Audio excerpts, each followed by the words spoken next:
कैसे हो आप। इस वीडियो में हम बात करने वाले हैं भारत के टॉप 10 टफेस्ट एग्जाम के बारे में, जिसको क्रैक करना लगभग इम्पॉसिबल है। मीन्स पॉसिबल तो है बट काफ़ी ज़्यादा मेहनत करनी पड़ती है। ये एग्ज़ाम्स सही मायने में काफ़ी डिफ़िकल्ट हैं और इनको पास करने के लिए बहुत जद्दोजहद करनी पड़ती है।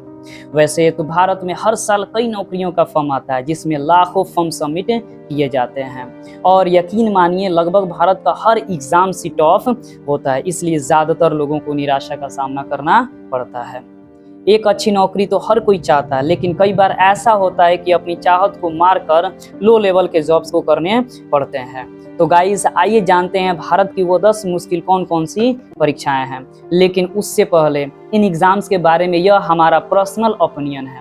इससे भी ज़्यादा अगर कोई टफ एग्जाम अगर आपके नज़र में है तो आप हमें कमेंट कर सकते हैं। गाइस भारत के वो टॉप 10 टफेस्ट एग्जाम जो हैं उसमें से सबसे पहला जिसका नाम है वो है यूपीएससी, यानी यूनियन पब्लिक सर्विस कमीशन।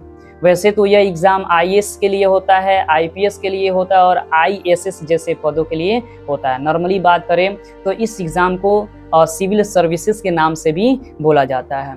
कहा जाता है कि भारत का पहला कठिन एग्ज़ाम है और पूरी दुनिया में यह तीसरा कठिन एग्ज़ाम है।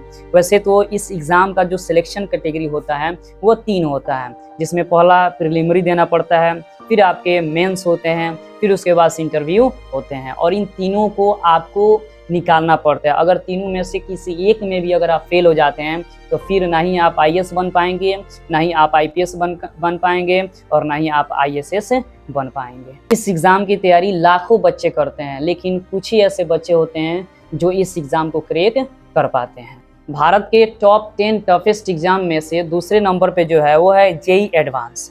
बेसिकली यह एग्ज़ाम आईआईटी जैसे इंस्टीट्यूशंस में इंजीनियरिंग की पढ़ाई के लिए कराई जाती है। एडवांस से पहले आपको जेईई मेंस क्रैक करना होता है। उसमें अगर अच्छे परसेंटाइल आने पर ही आप एलिजिबल होते हैं एडवांस के लिए। जेईई मेंस साल में 2 बार आयोजित कराई जाती है, जबकि एडवांस मात्र साल में 1 ही बार आयोजित होती है। इसमें पार्टिसिपेट करने वाले छात्रों की 12 फिजिक्स केमिस्ट्री मैथ में 75% कम से कम होनी चाहिए। यहाँ तक कि इस साल का ये भी रूल है कि अगर जेईई मेंस में 75 परसेंटाइल से अगर कम रैंक है तो फिर आप एलिजिबल नहीं है जेईई एडवांस के लिए। भारत के टॉप 10 टफेस्ट एग्ज़ाम के लिस्ट में जो तीसरा है वो है cat, CAT means common admission test. Basically बात करें तो यह जो एग्ज़ाम है वो मैनेजमेंट जैसे इंस्टीट्यूशंस में एडमिशन लेने के लिए होती है, जैसे IIA Indian institute of management जैसे इंस्टीट्यूशंस में दाखिला लेने के लिए होती है और यह एग्ज़ाम साल में 1 बार होती है और इस एग्ज़ाम का जो लैंग्वेज होता है वो होता है इंग्लिश। MBA और PGDM जैसे कोर्सेज में एडमिशन पाने के लिए यह एग्ज़ाम देनी पड़ती है। इस एग्ज़ाम को देने के लिए किसी भी रिकॉग्नाइज यूनिवर्सिटी से ग्रेजुएट होना चाहिए और कम से कम 50% मार्क्स होनी चाहिए। अगर 50% से कम मार्क्स है तो फिर आप इस एग्ज़ाम को देने के लिए एलिजिबल नहीं है। भारत के टॉप 10 टफेस्ट एग्जाम्स में से जो चौथे नंबर पे है वो है नीट PG। मीन्स यह एग्ज़ाम MBBS वालों के लिए होती है जो स्पेशलाइजेशन करना चाहते हैं। आपने सुना होगा MD MS जैसे डिग्री, यह MD या MS वही यूज़ करते हैं जो MBBS के बाद PG निकालते हों। वैसे मैं आपको बता दूं कि नीट PG में एडमिशन के लिए भारत में 45,337 सीट्स पे एडमिशन होते हैं। वहीं एम्स की अगर संख्या देखा जाए नीट PG में तो मात्र 124 ही है। तो ये 124 और 45,337 सीट्स के एडमिशन के लिए ही नीट PG की एग्ज़ाम होती है। और बता दें आपको ये भी कि यह एग्ज़ाम इतना टफ होता है कि बहुत सारे सीट्स ऐसे ही खाली रह जाते हैं। भारत के टॉप 10 टफेस्ट एग्ज़ाम के लिस्ट में 5वें नंबर पे जो है वो है GATE, GATE graduate aptitude test in engineering. यानी यह एग्ज़ाम IIT कंडक्ट कराती है जो स्टूडेंट्स BTech किए होते हैं और MTech या MSc करने के लिए IITs, NITs, IISc, IIIT जैसे इंस्टीट्यूशंस में MSc या MTech करना चाहते हैं तो उनको ये गेट एग्ज़ाम्स देके ऐसे संस्थानों में एडमिशन लेनी पड़ती है। और यकीन मानिए दोस्त ये भी अच्छा खासा टफ एग्जाम होता है। भारत के टॉप 10 टफेस्ट एग्जामिनेशन के लिस्ट में जो 6 नंबर पे है वो है IES exam, Indian engineering service exam. वैसे बता दें कि इस एग्जाम को UPSC ही कंडक्ट कराती है और इसका एज लिमिट जो है वह 21 से लेके 30 तक है।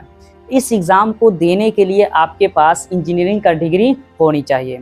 इस एग्ज़ाम में आपको 4 राउंड्स होते हैं, जिसमें पहला राउंड GS या GA होता है, दूसरा राउंड ऑब्जेक्टिव टेक्निकल होता है, तीसरा राउंड रिटन टेक्निकल होता है और चौथा जो राउंड होता है वह इंटरव्यू राउंड होता है। इसमें चयन होने के बाद सेंट्रल गवर्नमेंट के इंजीनियरिंग ब्रांचेस में असिस्टेंट के रूप में आपको काम करने का मौका मिलता है। साथ ही साथ अच्छी खासी मोटी कमाई भी होती है। भारत के टॉप 10 टफेस्ट एग्जाम्स के लिस्ट में जो 7वां नंबर पे है वो है CA यानी चार्टर अकाउंटेंट। यह एग्ज़ाम साल में 2 बार कराई जाती है, जो मई एंड नवंबर में होती है। CA के 3 लेवल एग्जाम्स होते हैं, जैसे CA foundation, CA intermediate and CA final. In exams को सरकार द्वारा ICAI यानी institute of charter accountants of India conduct कराती है। आपको 10+2 में मैथ्स या अकाउंट्स होनी चाहिए इस एग्ज़ाम को देने के लिए, वो भी 65% मार्क्स के साथ। अगर आपके मार्क्स 65% से कम है तो आप इस एग्ज़ाम में बैठने लायक नहीं हैं। और कहा जाता है कि CA का जो फाइनल राउंड एग्ज़ाम होता है, CA फाइनल, वो काफ़ी टफ एग्ज़ाम होता है। नॉर्मली बात करें तो CA फाउंडेशन और CA इंटरमीडिएट कोई भी स्टूडेंट्स निकाल लेते हैं, लेकिन जब वो CA फाइनल में पहुंचते हैं तो बहुत सारे स्टूडेंट्स CA फाइनल से पेवेलियन बैक हो जाते हैं। ये काफ़ी टफ एग्ज़ाम होता है। कुछ ही ऐसे स्टूडेंट्स होते हैं जो इस एग्ज़ाम्स को क्रैक कर लेते हैं। भारत के टॉप 10 टफेस्ट एग्ज़ाम्स के लिस्ट में जो 8वें नंबर पे है वो है NDA नेशनल डिफेंस एकेडमी। इस एग्ज़ाम को क्रैक करने के लिए आपकी एज लगभग 16 to 19 होनी चाहिए। 10+2 एग्ज़ाम में अच्छे परसेंटेज भी होने चाहिए। इस एग्ज़ाम में आपके हाइट्स को भी मेंशन किया जाता है, यानी कम से कम आपके हाइट 157 सेंटीमीटर के करीब होनी चाहिए। अगर आप इस एग्ज़ाम को निकालते हैं तो यह exam Indian navy, Indian army और इंडियन एयरफोर्स जैसे संस्थानों के लिए कराई जाती है। यहाँ तक कि ये भी कहा जाता है कि NDA में आपके फिजिकल टेस्ट भी होते हैं। अगर फिजिकल टेस्ट को क्रैक कर लेते हैं तभी जाके आप इंडियन नेवी या इंडियन आर्मी या इंडियन एयरफोर्स जैसे संस्थानों के साथ जुड़ सकते हैं, अन्यथा आप एलिजिबल नहीं रहते हैं। भारत के टॉप 10 टफेस्ट एग्जाम्स के लिस्ट में जो 9वें नंबर पे है वो है CLAT यानी कॉमन लॉ एडमिशन टेस्ट। यह एग्ज़ाम बेसिकली उन स्टूडेंट्स के लिए होता है जो लॉ में अपना करियर बनाना चाहते हैं। यह exam specially top 16 law government universities में एडमिशन लेने के लिए कंडक्ट कराई जाती है, लेकिन क्लैट का मार्क्स और भी बेहतर प्राइवेट कॉलेजेस में एडमिशन लेने के लिए यूज किया जा सकता है।